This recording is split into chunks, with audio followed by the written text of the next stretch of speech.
Sa tuig 2026, ang Subo na usab ang mahimong sentro sa diplomasya sa tibuok rehiyon tungod sa pag-host niini sa ASEAN Summit. Mao ba?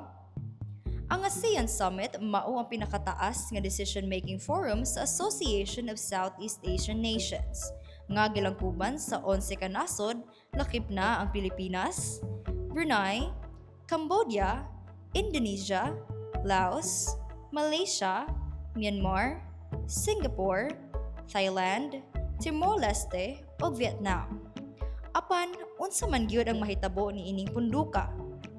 Dinhi magtapok ang mga heads of state o mga leader sa gobyerno aron maghimo og mga polisiya, magpalig-on sa kooperasyon, ug dungan nga tubagon ang mga hagit sa ekonomiya, seguridad, ug uban pang issues nga apektado ang rehiyon.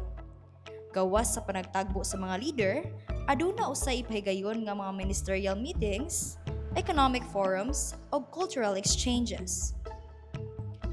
Ang pagka-chairman sa ASEAN nagtuyok kada tuig sa mga membrong nasod, ug ang Pilipinas ang mipuli isip host karong 2026 human nakahukom ang Myanmar nga dili una modala sa chairmanship.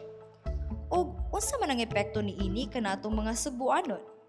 Bisan pa man sa gipaabot nga huot nga trapiko tungod sa road closures ug heightened security, dako kini og tabang sa atong mga garbo ug ekonomiya.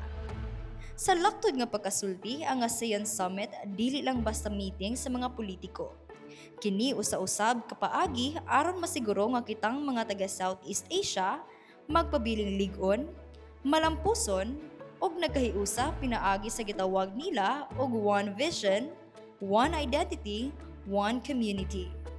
Tungod sa ASEAN, napamatud-an nato nga bisan mga gagmay kitang nasod, kung magkahiusa, dako kita og epekto sa mapa sa tibuok kalibutan. Mao ba? Kini si Rosemary Tapil, City Tuburan Intern.